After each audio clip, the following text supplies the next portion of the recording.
राधे राधे सभी को।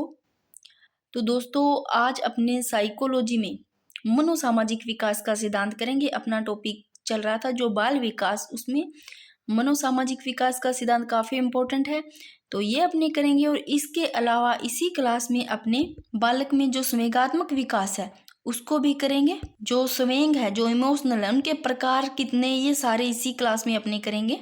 तो अब अपने स्टार्ट करते हैं मनोसामाजिक विकास का सिद्धांत। सबसे पहले तो इम्पोर्टेंट जो मनोसामाजिक विकास सिद्धांत है, इनके प्रवर्तक ध्यान रखने हैं। एरिक्सन या फिर इनका नाम इरिक्सन, ध्यान रखना, एरिक्सन या इरिक्सन, ठीक है। और ये जो एरिक्सन है, ये देखो नव फ्राइडवादी मनोवैज्ञानिक माने जाते हैं, ये भी ध्यान रखना। अब देखो मनोसामाजिक विकास सिद्धांत के सबसे पहले ध्यान रखना प्रवर्तक, ठीक है, एरिक एरिक्सन। इसके बाद में देखो क्योंकि जो ये एरिक एरिक्सन है, ये नव फ्राइडवादी मनोवैज्ञानिक माने जाते हैं। और ये जो फ्राइड है, ये फ्राइड का जो सिद्धांत है, जो ये एरिक एरिक्सन है, जो फ्राइड का सिद्धांत है ना, उनको अगर बात करें, उनके सिद्धांत का इन्होंने काफी समर्थन भी किया था। लेकिन यहाँ देखो, इन्होंने फ्राइड की तरह कामुकता को महत्वपूर्ण नहीं माना है। ये ध्यान रखना कि जो मनोसामाजिक विकास के सिद्धांत के प्रवर्तक कौन है, एरिक एरिक्सन, पहली चीज तो ये ध्यान रखना। और इन्होंने देखो जो फ्राइड है उनकी तरह जो कामुकता, इनको इम्पोर्टेंट नहीं माना है। और यहाँ देखो इनके सिद्धांत में देखो व्यक्तिगत और सामूहिक, ये ध्यान रखना, मोस्ट इंपोर्टेंट लाइन लिखी है मैंने कि इनके सिद्धांत में एक तो व्यक्तिगत, एक सामूहिक जो इमोशनल है, इसके अलावा कल्चरल जो सांस्कृतिक है, और जो सामाजिक विकास जो सोशल डेवलपमेंट है, इनको सम्मिलित किया गया। किनको? जो एरिक एरिक्सन का सिद्धांत है मनोसामाजिक विकास सिद्धांत, इसमें व्यक्तिगत को, सामूहिक, सांस्कृतिक, सामाजिक विकास, इनको सम्मिलित किया गया है। ये काफी इंपॉर्टेंट लाइन है और इसे मनोसामाजिक सिद्धांत कहा जाता है, ठीक है। अब देखो जो ये सिद्धांत है, इस सिद्धांत को कुछ मनोवैज्ञानिकों ने देखा जीवन अवधि विकास का सिद्धांत भी कहा है, कुछ मनोवैज्ञानिकों ने। और इनकी ना एक पुस्तक है एरिक्सन की, कौन सी पुस्तक है वो? इनकी पुस्तक है चाइल्डहुड एंड सोसाइटी। उसमें क्या है, उस पुस्तक में इन्होंने ये स्पष्ट किया था कि मनुष्य है ना, वो केवल जैविक और जो मानसिक प्राणी नहीं है, क्या है, वह एक सामाजिक प्राणी भी है। कि मनुष्य ओनली जैविक और मानसिक प्राणी नहीं है, बल्कि एक सामाजिक प्राणी भी है, जो कि एरिक एरिक्सन ने अपनी इनकी पुस्तक है, वो ध्यान रखना, चाइल्डहुड एंड सोसाइटी। या तो मैं यहाँ पर ये बुक का नाम लिख देती हूँ, ये मैंने यहाँ पर लिख दिया कि एरिक्सन की बुक है चाइल्डहुड एंड सोसाइटी। और इसमें इन्होंने कहा है कि मनुष्य केवल जैविक और मानसिक प्राणी ही नहीं, बल्कि वह एक सामाजिक प्राणी भी है। ओके, तो अब आपको इसमें मनोसामाजिक विकास के सिद्धांत के प्रवर्तक ध्यान रखना है, ठीक है। इस सिद्धांत में देखो व्यक्तिगत, सामूहिक, सांस्कृतिक, सामाजिक विकास को सम्मिलित किया गया है, ठीक है। अब देखो जो इंपॉर्टेंट लाइन है कि एरिक्सन ने इस सिद्धांत में पूरे जीवन की अवधि को कितने अवस्थाओं में बांटा है, 8 अवस्थाएं, ये ध्यान रखना है, इंपॉर्टेंट। इन अवस्थाओं से क्वेश्चन बनते हैं। एक बार आप इन 8 अवस्थाओं को मोटा मोटा देखो, फिर इनको एक एक करके समझते हैं। सबसे पहले विश्वास बनाम अविश्वास, ठीक है ना, जो कि जन्म से लेकर के 1.5 वर्ष यानी कि 18 माह या 1.5 वर्ष के, यहाँ ध्यान रखना 1.5 वर्ष तक रहती है जन्म से। और स्वतंत्रता बनाम लज्जाशीलता, यानी कि स्वायत्ता बनाम लज्जा, यानी कि स्वायत्ता बनाम शर्म या फिर लज्जा, ठीक है। और जो ये कि इसको ये आत्मनिर्भरता बनाम लज्जा भी बोलते हैं, यानी कि स्वतंत्रता, आत्मनिर्भरता या स्वायत्ता, ध्यान रखना। ये देखो 1.5 वर्ष से 3 वर्ष तक होती है। फिर पहल शक्ति बनाम दोषी, जो कि 3 वर्ष से 5 वर्ष तक होती है। और इस अवस्था को प्राक स्कूली वर्ष या पूर्व या आरंभिक बाल्यावस्था भी बोलते हैं। फिर इनको एक एक करके अच्छे से पढ़ेंगे, एक बार मोटी मोटी आप देख लो कि कौन कौन सी अवस्थाएं 8 है। फिर अब परिश्रम बनाम हीनता, यानी कि उद्यमिता बनाम हीन भावना, जो कि 6 से 12 वर्ष तक होती है। फिर है जो ईगो है, पहचान, यानी यह पहचान बनाम भूमिका संभ्रांति, या फिर इसको एकात्मकता या फिर तादात्मिकता बनाम भ्रांति, जो कि 12 से 18 वर्ष तक होती है। फिर है घनिष्ठता बनाम विलंघन, यानी कि जो अलगाव है, विलंघन, अलगाव या एकांकीपन, या एक तरफ घनिष्ठता एक तरफ अलगाव, या फिर इसको आत्मीयता बनाम अलगाव भी बोल देते हैं, जो कि ये 18 से 35 वर्ष तक होती है। फिर सृजनात्मकता या फिर जन्नात्मकता, सृजनात्मकता या जन्नात्मकता, या तो ये बनाव या फिर स्थिरता, जो कि 35 से 65 वर्ष तक होती है, जिसको मध्य वयस्कावस्था भी बोलते हैं।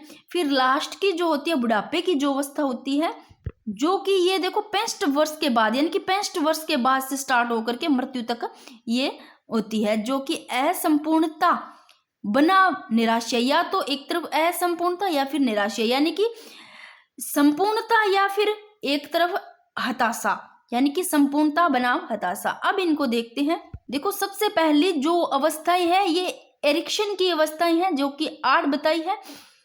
देखो सबसे पहली विश्वास बनाम अविश्वास। एक तरफ तो विश्वास बना रहता है, एक तरफ अविश्वास। कैसे?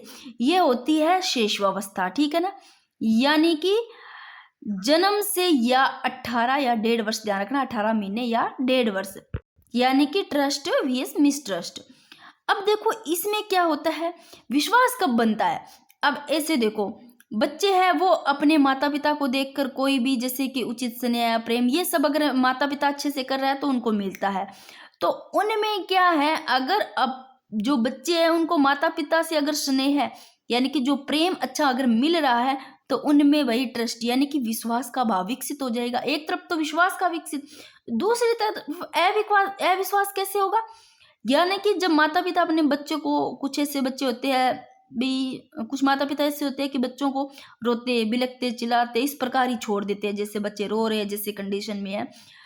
तो भाई इस प्रकार अगर माता पिता अपने बच्चों को छोड़ेंगे तो उनमें बच्चों में क्या होगा, अविश्वास की भावना विकसित नहीं होगी क्या? अगर प्यार मिलता है तो विश्वास बना रहेगा, बच्चों को विश्वास। अगर नहीं मिलता है, रोते बिलखते छोड़ देते हैं, तो उनमें अविश्वास की भावना विकसित हो जाती है। तो ये शेषवावस्था में होती है। मैं यहाँ लिख देती हूँ एक बार, जो कि जन्म से 18 या 1.5 वर्ष तक शेषवावस्था होती है। फिर सेकंड आता है स्वतंत्रता बनाम लज्जाशीलता। बाकी मैंने इनको थोड़ा थोड़ा आगे लिखा भी, जिस प्रकार बोला है जहां से क्वेश्चन बन सकते हैं।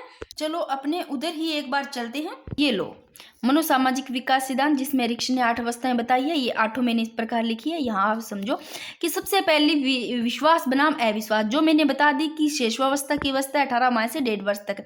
यही बात मैंने बताई कि बच्चों को अपने माता पिता को देखकर उचित स्नेह प्रेम मिलता है, मान लो, तो विश्वास पैदा होता है। यहाँ पर लिख लेना। जब माता पिता बच्चों को रोते बिलखते चिल्लाते छोड़ देते हैं तो अविश्वास की भावना विकसित होती है, ठीक है। यहाँ लिख लेना आप, विश्वास की भावना विकसित। सेकंड देखो, यहाँ मैंने लिखा है जो मैंने आपको दूसरी बताई थी, स्वतंत्रता बनाम लज्जाशीलता या स्वायत्तता बनाम शर्म, जो कि लज्जा यानी कि शर्म, इसी को ही बोल देते हैं आत्मनिर्भरता बनाम लज्जा, यानी कि स्वायत्तता स्वतंत्रता, आत्मनिर्भरता बनाम शर्म लज्जाशीलता या लज्जा, कुछ भी आ सकता है। अब ये देखो जो सेकंड है स्वायत्तता बनाम शर्म यानी कि लज्जा शक, ये देखो ये होती है 1.5 वर्ष से। देखो विश्वास अविश्वास की तो 18 या 1.5 वर्ष तक, यानी कि जन्म से लेकर के, फिर 1.5 वर्ष यानी 18 माह 1.5 वर्ष से स्टार्ट होकर के 3 वर्ष तक, 1.5 से 3 वर्ष तक रहती है। ये वाली ये अवस्था होती है जो कि प्रारंभिक बाल्यावस्था में आ जाती है। 1.5 से 3 वर्ष कौन सी आती है? प्रारंभिक बाल्यावस्था में आती है। इसमें क्या होता है, देखो इसमें जो होता है ना, बालक है अपने आप भोजन करना, कपड़े पहना, ये सारे मतलब दूसरों पर निर्भर नहीं करना चाहते हैं। वो स्वयं पर, अब स्वयं यानी कि खुद का ही तो होता है। स्वयं से अर्थ यही है, यानी कि अपने आप से, खुद से कपड़े पहनना, भोजन, ये सब खाना ना, ये करना। तो यह स्वायत्तता यानी कि स्वयं पर, खुद पर, आत्मनिर्भरता यानी कि खुद पर वो आत्मनिर्भर, ऐसे सोच लो। तो इस अवस्था में बालक अपने आप भोजन करना, कपड़े पहनना आदि दूसरों पर निर्भर नहीं रहना चाहता है, स्वतंत्र रूप से कार्य करना चाहता है। भाई खुद पर डिपेंड होता है वो, भाई मैं खुद ही करूंगा, वो खुद ही खाना पीना सब पसंद करता है। वो तो हो गया देखो स्वतंत्रता यानी कि स्वायत्तता, जो आत्मनिर्भरता। दूसरी तरफ देखो बनाव यानी कि जो लज्जाशीलता है, लज्जा है शक, वो देखो। दूसरी तरफ बहुत सख्त माता पिता, यानी कि कुछ बच्चे के माता पिता ऐसे होते हैं कि बहुत ज्यादा सख्त होते हैं, जो माता पिता बच्चों को साधारण कार्य पर भी डांटते हैं। थोड़ा सा ही भी मतलब सिंपल से कोई काम है उस पर भी डांट ले, ऐसे क्यों किया, ये क्यों किया, तो उनकी क्षमता पर वो शक करते हैं। मान लो अपने बच्चों की क्षमता पर अगर माता पिता, जिसके कारण बच्चे अपने अंदर क्या करते हैं, लज्जा अनुभव करते हैं। इससे माता पिता को इसे नहीं करना चाहिए भाई। और सच में वो बच्चे बहुत ज़्यादा डरपोक और ऐसे हो जाते हैं, कभी कामयाब भी नहीं हो पाते हैं। इसलिए माता पिता को अपने बच्चों को समझना चाहिए और उन पर ध्यान देना चाहिए। हर चीज़ पर डांटना फटकारना नहीं चाहिए, ताकि उनमें लज्जा का वाली ये विकसित ना हो, अनुभव मतलब ये ना हो। उनको थोड़ा सा अच्छे से समझे। अगर वो खुद खाना खा रहे हैं, कुछ कर रहे हैं, तो ऐसा ना बोले कि तू क्या कर लेगा, अपने आप क्यों कर रहा है, हर चीज वो शुरुआत कर रही है तो भाई करने दो। तीसरी है पहल शक्ति। पहल शक्ति बनाम दोषित। एक तरफ पहल शक्ति, दूसरी तरफ दोषित। देखो जब बच्चे होते हैं ना, उनमें जब जो समझने की क्षमता है, अगर समझने की क्षमता उनमें मतलब थोड़ा सा विकसित हो जाती है समझने की, तब उसमें क्या जिज्ञासा और बढ़ जाती है। ये पहल शक्ति बनाम दोषित पढ़ रहे हैं, यानी कि जब बालक में समझने की थोड़ी मान लो क्षमता है, वो अगर उसका विकास हो गया है तो उसमें जिसमें कि उसमें जो जिज्ञासा है वो मान लो बढ़ी है, तो वो बहुत ज्यादा उत्सुक हो जाता है बच्चा, और उत्सुक होने की वजह से वो पहल करता है भाई। तो देखो पहल यानी कि ये 3 से 5 वर्ष तक की अवस्था होती है पहल शक्ति बनाम दोषित, जो कि प्राक स्कूली वर्ष है, जिसको पूर्व या आरंभिक बाल्यावस्था बोलते हैं, यानी कि 3 वर्ष से 5 वर्ष। देखो स्वायत्ता बनाम, यहाँ खुद करने की कोशिश करे, स्वयं स्वायत्ता, स्वतंत्र होकर के आत्मनिर्भर, खुद पर आत्मनिर्भर बनाम दूसरी तरफ लज्जा, यानी कि दूसरी तरफ अगर वो कोई काम करता है उसको टोकते हैं माता पिता, उनके शक करते हैं उनके हर बात पर, तो उनमें लज्जा उत्पन्न होती है। अगर वो मान लो ऐसे हर काम करना पसंद करते हैं, खुद करते हैं, कपड़े पहनना, खाना, तो वो स्वतंत्र रूप से अगर काम करना चाहते हैं तो स्वतंत्रता, आत्मनिर्भरता, स्वायत्ता। ठीक है, तो ये तो होती है प्रारंभिक बाल्यावस्था 1.5 से 3 वर्ष तक। थर्ड जो पहल शक्ति बनाम दोषित, तो यहाँ बच्चा क्या कर रहा है, मतलब उत्सुक ज्यादा होता है, उत्सुक होने के कारण वो पहल करता है। तो जैसे कि उसमें इस प्रकार की अवस्था में होते हैं वो बालक क्वेश्चन भी बहुत ज्यादा करते हैं कि ये ऐसे कैसे क्यों, है ना। तो इसमें देखो माता पिता बच्चों के सभी क्षेत्रों में नए नए खोज करने की प्रेरणा देते हैं, तो इसे पहल की संज्ञा देते हैं। अगर माता पिता खुद नए नए खोज करने की प्रेरणा दे रहे हैं तो बच्चे में इसमें क्या पहल की संज्ञा देते हैं। दूसरी तरफ देखो, यहाँ पर मैंने एक तरफ आपको बताया कि बच्चे उत्सुक होते हैं तो वो पहल करते हैं, दूसरी तरफ देखो जब माँ बाप उसकी उत्सुकता को मतलब दबा देते हैं, बच्चे यहाँ उत्सुक हो रहे हैं और क्वेश्चन पूछे जा रहे हैं कैसे क्यों कैसे, है ना, इस प्रकार। दूसरी तरफ उन्हीं के माता पिता उनकी उत्सुकता को अगर दबा देते हैं, डांट देते हैं, तो उनमें दोष है, वो दोष की भावना दोषित हो जाती है, मतलब दोष की भावना उत्पन्न हो जाती है, दोषित मतलब दोष भावना शुरू होना स्टार्ट हो जाता है। तो देखो दूसरी तरफ यहाँ पर ये भी आप लिख सकते हो कि दूसरी तरफ माता पिता पहल करने पर उनकी जो आलोचना, दंड, ये सब देते हैं, आलोचना करते हैं, दंड देते हैं, तो उनमें दोष भावना उत्पन्न हो जाता है। ठीक है ना। तो ये ध्यान रखना, पहल शक्ति बनाम दोषित। अगर पहल कर रहा है तो भाई उनको डांटो मत, फटकारो मत, अगर क्वेश्चन कर रहे अच्छे से दो। अगर आप लोग उनको डांट रहे हो, उनकी जो उत्सुकता उनको दबा रहे हो, तो उसमें दोष की भावना उत्पन्न हो जाती है। फोर्थ आता है परिश्रम बनाम हीनता, यानी कि उद्यमित बनाम हीन भावना भी आ सकता है, उद्यमिता बनाम हीन भावना या परिश्रम बनाम हीनता। यह नाम ही ऐसा है कि परिश्रम कर रहा है। यहाँ देखो पहले तो देखो 6 से 12 वर्ष का बालक, यानी यहाँ आ गया उत्तर बाल्यावस्था में, परिश्रम बनाम हीनता वाले में 6 से 12 वर्ष उत्तर बाल्यावस्था में आ गया। यहाँ क्या है परिश्रम, यानी कि बच्चा यहाँ से सोचो परिश्रम कर रहा है, यानी कि इस आयु में जो बच्चा है वो माँ बाप का कोई भी हर काम है वो काम करने की कोशिश करता है, इसे कहते हैं परिश्रम। इस प्रकार मैं दो उदाहरण देकर समझाती हूँ। दूसरा देखो, वो तो हो गया परिश्रम बनाम हीनता। अब दूसरी तरफ, एक तरफ तो परिश्रम कर रहा है बच्चा, यानी कि हर काम माता पिता के करने की कोशिश करता है, दूसरा हीनता। अगर बच्चे को मान लो कोई काम दिया गया है और उस बच्चे को काम करने की अगर उसमें क्षमता कम है और वो उस काम को नहीं कर पा रहा है, उसको लग रहा है अभी मेरे से नहीं होगा, तो उस बच्चे में हीनता आनी शुरू हो जाती है। और या आप इसको इस प्रकार ध्यान रखते हो कि जब बच्चों को पहल से उत्पन्न नई जो अनुभूतियां, यानी कि वो पहल करते हैं, यानी कि माता पिता के साथ मतलब हर काम करने की कुछ जैसे कोशिश कर रहे हैं, तो उत्पन्न नई अनुभूतियां मिलती है, तब वह अपनी ऊर्जा को नए नए ज्ञान अर्जित करने में लगता है कि वो हर प्रकार से माता पिता का शो करने की कोशिश करे, मैं ये ऐसे कर दूं हर काम इस प्रकार। तो उसमें परिश्रम की संज्ञा दी गई है, यानी कि वो परिश्रम कर रहे हैं, काम कर रहे हैं। और लेकिन जब स्कूल में आने वाली चुनौतियों में वो उनको असफलता मिलती है, तो उनमें बालक में हीनता का भाव उत्पन्न हो जाता है, यानी कि उनको लगता है कोई काम अगर मिला है वो नहीं कर पा रहे हैं, उनमें वो काम करने की क्षमता नहीं है, तो हीनता आनी उनमें शुरू हो जाती है। सेकंड, फिफ्थ, पहचान बनावे भूमिका सम्राती, या एक तरफ तो पहचान, दूसरी तरफ भूमिका सम्राती, या एकात्मकता, पहचान या फिर एकात्मकता, एक तरफ एकात्मकता या फिर तदात्मिकता। दूसरी तरफ एकात्मकता या तादात्म्यता बनाम भ्रांति। तो ये होती है 12 से 18 वर्षीय यानी किशोरावस्था वाली एज, ठीक है, किशोरावस्था की अवस्था बोलते हैं इसको। आप देखना, अगर बालक 12 से 18 के बीच में है तो या तो खुद के बालकों पर देखो, क्योंकि मेरा बेटा है वो अभी जहाँ जिस में मतलब जिस लेवल पर है या जो करने की कोशिश कर रहा है, मैं हर चीज़ उसमें देखती हूँ, क्योंकि वो 12-14 के बीच में है। और यहाँ बात हो रही है 12 से 18 के बीच की, जो है पहचान बनाम भूमिका संभ्रांति। तो यहाँ पर बच्चा क्या करता है कि अपनी पहचान बनाने की वो जैसे भी उनको ऐसे लगता है कि मुझे ये करना चाहिए, तो इसमें बालक अपनी पहचान बनाने को मतलब बहुत ज़्यादा उत्सुक होते हैं।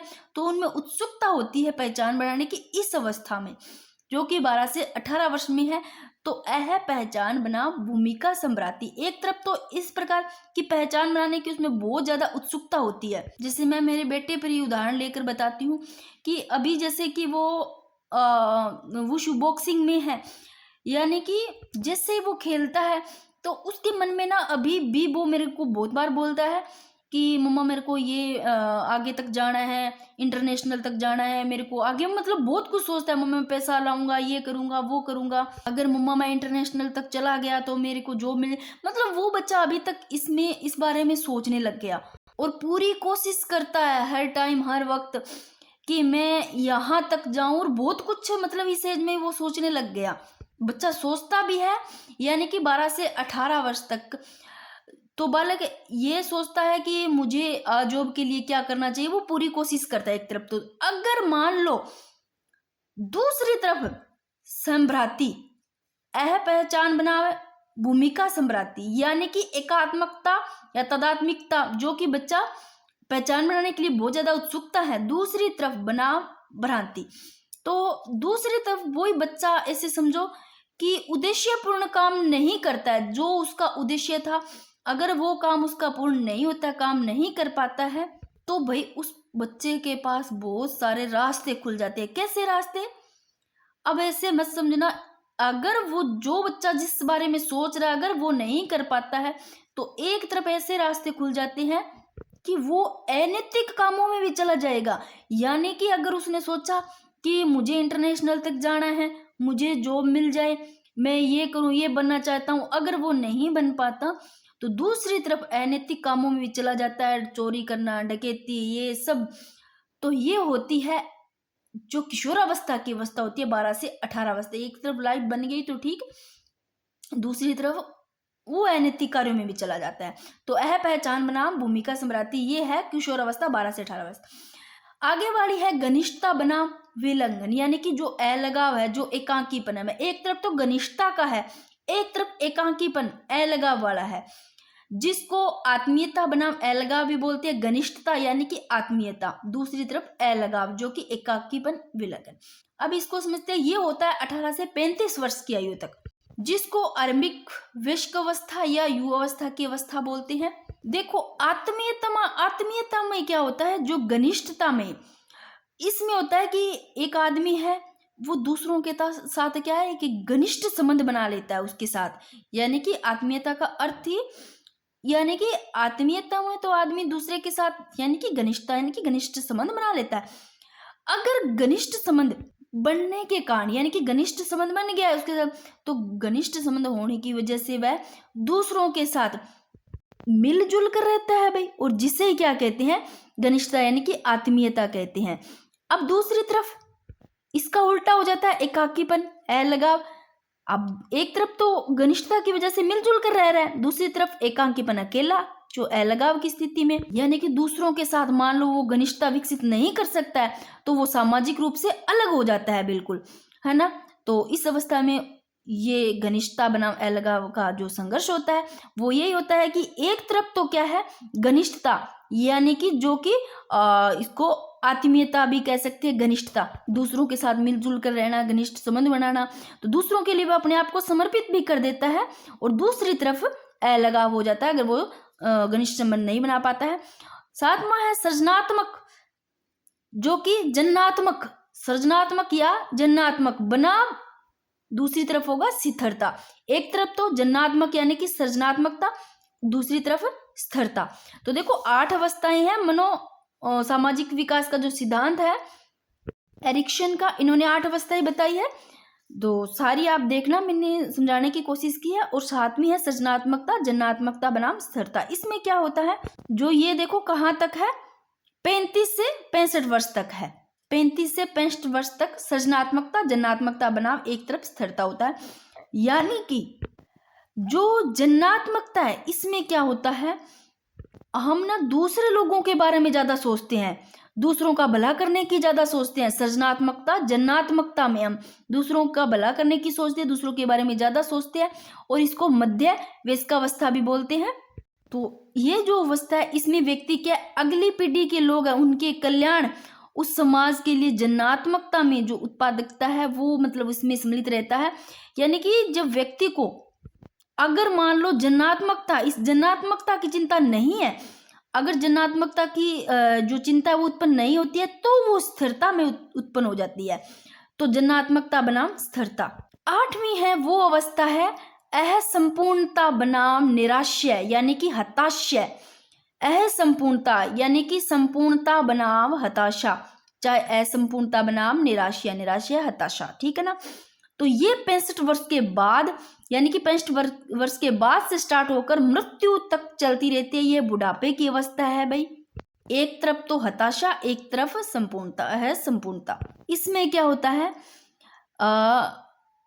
कि जो व्यक्ति है ना वो पहले अपने समय को याद करता है, भविष्य के बारे में नहीं। यानी कि जो पहले उसका बीत गया तो वह अपने भविष्य की बजाय अपने बीते दिनों को याद करता है कि मैंने उसमें जो जैसे उनका बीत गया समय कि उसमें कितनी मेरे को सफलताएं हुई, कितनी असफलताएं मिली थी। यानी कि बीते हुए समय के बारे में सोचता है कि सफलताएं कितनी मिली, कितनी नहीं मिली। अगर उसको सफलताएं मान लो ज्यादा मिली है तो उसे जो संपूर्णता है यही कहते हैं, यानी कि असंपूर्णता।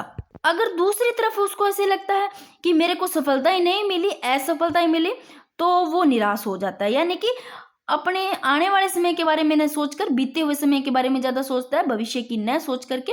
तो असंपूर्णता बनाम निराशय, संपूर्णता कहते हैं इसको, यानी कि संपूर्णता बनाम हताशा। चाहिए याद रखना। 65 वर्ष के बाद में होती है बुढ़ापे की अवस्था होती है भाई। ये पहले का मतलब बीते हुए का बारे में सोचने लग जाते हैं। पहले का सोचकर अगर उसको परिणाम अगर मान लो पॉजिटिव मिला है, धनात्मक मिला है, तो संपूर्णता का भाव विकसित होता है। अगर उल्टा ऋणात्मक मिला है, नेगेटिव, तो उसमें निराशय का भाव विकसित हो जाता है, यानी कि निराशय यानी कि हताशा का। तो 8 अवस्थाएं तो मुझे उम्मीद है अच्छे से ये समझ में आ गई होगी जो इम्पोर्टेंट है। अब इसी में थोड़ा सा समाजीकरण के साधन देख लेते हैं कौन कौन से है। परिवार, विद्यालय, समाज, एक राज्य, खेल और मित्र समुदाय, ये है। ये थोड़े से मोटे मोटे देख लेते हैं। ये लो समाजीकरण के साधन, परिवार, विद्यालय, समाज, राज्य, खेल तथा मित्र समुदाय। कई बार सीधा ही पूछ ले इसमें समाजीकरण के साधन कौन से नहीं है, तो परिवार है, विद्यालय है, समाज है, राज्य हो गया, खेल तथा मित्र हो गए, समुदाय हो गए।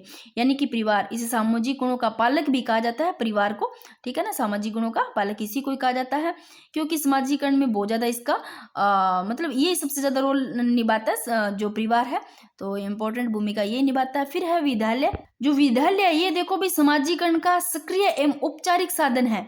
और समाज, ये तो पता ही है, समाज का तो भाई समाजीकरण के रूप में ही सबसे ज्यादा इंपॉर्टेंट स्थान है। और मनुष्य एक क्या है, सामाजिक प्राणी है। फिर राज्य। अब राज्य का भाई क्या काम है, राज्य का जो इम्पोर्टेंट काम है वो है नागरिकता का प्रशिक्षण प्रदान करना। फिर खेल तथा मित्र। खेल और मित्र भाई समाजीकरण में यानी कि समाज में सबसे ज्यादा इंपॉर्टेंट भूमिका निभाते हैं। फिर समुदाय। अब समुदाय इसमें क्या है, देखो इसमें व्यक्ति रहता है, जैसा समुदाय होगा वैसा ही व्यक्ति का समाजीकरण का क्या होगा, विकास। जैसे वो माहौल में रहेगा, जैसे समाज में रहेगा, वैसे उस व्यक्ति का विकास होता है। अगर अच्छा मतलब बच्चे को अगर अच्छा माहौल मिल रहा है, जैसे समाज, अच्छे समाज में रह रहा है, वहाँ मतलब हर प्रकार से ऐसे सोचो बंदे मतलब जॉब कर रहे हैं, आस पड़ोस के अच्छे विचार है उनके, तो उनका माहौल अच्छा है तो वो उसी प्रकार ढल जाएगा। अगर वहाँ का माहौल चोरी डकैती इस प्रकार का है, लड़ाई दंगे, तो वहाँ वैसा जैसा माहौल मिल रहा है बच्चे को वैसा ही बच्चा हो जाता है। ये हो गया। अब देखते हैं बालक में संवेगात्मक विकास। इसी में ही अपने कर लेते हैं थोड़ा मोटा, जिसमें कि बालक में संवेगात्मक विकास को और संवेगों के तत्व और संवेगों के प्रकार पढ़ लेते हैं। इससे पहले एक बार मोस्ट इंपॉर्टेंट, ये सारे जितने प्रवर्तक जो सिद्धांत है इनके प्रवर्तक याद करना, क्योंकि यहाँ से सीधा सीधा सिद्धांत से और इनके प्रवर्तक से क्वेश्चन पूछे जाते हैं। जो सिद्धांत रह गए हैं वो भी करेंगे। तो सबसे पहला जो मोस्ट इंपॉर्टेंट है, मनोलैंगिक विकास के सिद्धांत के प्रवर्तक है वो है फ्राइड। मनोलैंगिक विकास के सिद्धांत के प्रवर्तक फ्राइड, ध्यान रखना, और काफी बार पूछा गया। मनोसामाजिक सिद्धांत के अभी पढ़ा है अपनों ने, मनोसामाजिक सिद्धांत के प्रवर्तक एरिक एरिक्सन। फिर नैतिक विकास के सिद्धांत पूछ ले तो कोहलबर्ग, ध्यान रखना, नैतिक कोहलबर्ग। फिर सामाजिक सामयिक पारिस्थितिकी सिद्धांत के इनके है यूरी ब्रोनफेन ब्रेनर, जो कि सामाजिक सामयिक पारिस्थितिकी सिद्धांत के प्रवर्तक है। फिर भाषाई विकास सिद्धांत के नोम चोम्स्की है, भाषाई के नोम चोम्स्की। सामाजिक सांस्कृतिक विकास सिद्धांत के वाइगोत्स्की, इंपॉर्टेंट है ये वाला, और पहला भी काफी इंपॉर्टेंट है, सेकंड भी, वैसे सारे इंपॉर्टेंट है। और संज्ञानात्मक विकास सिद्धांत के काफी इंपॉर्टेंट है, सामाजिक संज्ञानात्मक विकास सिद्धांत के जीन प्याजे। और परिपक्वता का सिद्धांत इनके कौन है, इनके है गेसेल। तो ये भी आपको ध्यान रखने हैं सारे। अब ये देख लेते हैं बालक में संवेगात्मक विकास, संवेग जो इमोशनल है उनका विकास। देखो सबसे पहले संवेग में, जो अंग्रेजी में इसको इमोशनल कहते हैं, सभी को पता है संवेग को, और इस शब्द की उत्पत्ति लैटिन भाषा के इमोवेर से हुई है, जिसका अर्थ है उत्तेजित होना। संवेग से ये होता है भाई, उत्तेजित होता है, इसलिए उत्तेजित होना तो उत्तेजित दशा ही कहेंगे। तो इस प्रकार संवेग को व्यक्ति की उत्तेजित दशा कहते हैं, ये भी लिख लेना भाई, उत्तेजित दशा कहते हैं। अब देखो थोड़ी सी परिभाषाएं देख लेते हैं इनकी। सबसे पहले गेल्डार्ड, इससे पहले एक बार आप देखो कि मनुष्य है, जो मनुष्य की जिंदगी है, नियमित जिंदगी में जैसे सुख हो गया, दुख, भय हो गया, क्रोध, प्रेम, ये सारे होते हैं ना, सुख दुख हो गया, डर हो गया, गुस्सा जैसे क्रोध हो गया, प्रेम हो गया, ईर्ष्या करना, किसी से घृणा, इनका जो भी अनुभव करता है वो क्यों करता है, ये सारे संवेग ही है। सुख दुख क्रोध प्रेम, किसी से नफरत करना, है ना सारे।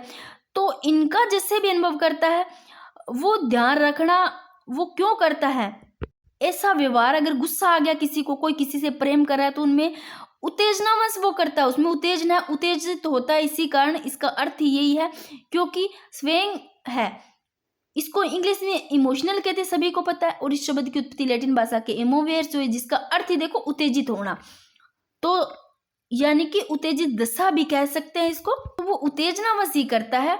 तो अब इनका देखो, सबसे पहली जो परिभाषा है गेल्डार्ड के अनुसार, संवेग किन का उत्तेजक है, क्रियाओं का उत्तेजक है। और जर्सील्ड के अनुसार परिवार के बाद देखो, सबसे पहले परिवार, और परिवार के बाद में देखो, सबसे पहले परिवार के बाद में विद्यालय दूसरा कारक है जो भावनाओं पर प्रभाव डालता है। तो ये है जर्सील्ड के अनुसार, आप ऐसे याद कर सकते हो। परिवार तो है ही है पहला, परिवार के बाद में तो आपको विद्यालय याद नहीं रहता, तो जर्सील्ड, जर से जर्सी पहनते हैं ऐसे लोग विद्यालय में। वुडवर्थ के अनुसार संवेग व्यक्ति की उत्तेजित दशा है। मैंने बताया था ना, संवेग क्या है, उत्तेजित दशा है, ये वुडवर्थ के अनुसार है। मॉर्गन व गिरीलैंड के अनुसार संवेग मन की उत्तेजित दशा है। मॉर्गन में से मन की उत्तेजित दशा है संवेग, ठीक है।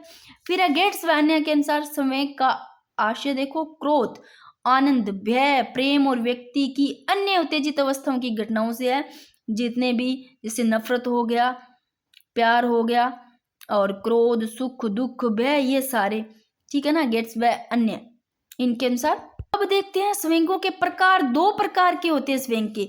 सामान्यतः संवेग के कितने हैं, दो प्रकार, सकारात्मक संवेग, नकारात्मक, यानी कि पॉजिटिव और नेगेटिव। अब देखो संवेग जो सकारात्मक होते हैं, इसमें क्या होता है, सुख वाले, ये सुख कर होते हैं, सकारात्मक संवेग होते हैं, ये सुख कर होते हैं। जैसे प्रेम हो गया, हर्ष हो गया, आनंद, स्नेह, उल्लास, ये सारे तो सकारात्मक सुख कर। नकारात्मक भाई नेगेटिव है, तो ये कष्टकारी होंगे, तो कष्टकर और दुखकारी, दुखदायी होते हैं, यानी कि कष्टकर और दुखदायी होते हैं। जैसे कि भय हो गया, क्रोध हो गया, चिंता, कष्ट, ये सारे मैं ये लिख देती हूँ, लिखना शायद भूल गई, ये मैंने लिख दिया है, भय, क्रोध, चिंता, कष्ट, ईर्ष्या, ठीक है। अब संवेग के तत्व देख लो भाई, ये देखो संवेग के तत्व, ये इंपॉर्टेंट है। संवेग के तत्व तीन है, दैहिक तत्व, संज्ञानात्मक तत्व और व्यवहारात्मक तत्व। अब दैहिक तत्व कौन से होते हैं, दैहिक जो फिजिकल होते हैं, इसमें देखो नाड़ी की गति हो गई, हृदय की गति होगी, रक्तचाप, श्वसन गति, ये सारे इनमें परिवर्तन होता है जो दैहिक तत्व में।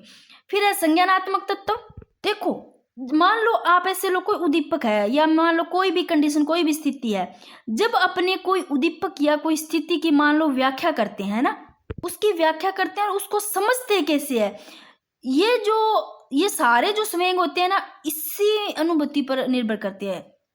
और एक है व्यवहारात्मक तत्व, यानी कि स्वयं के तत्व, दैहिक तत्व, संज्ञानात्मक तत्व, व्यवहारात्मक तत्व।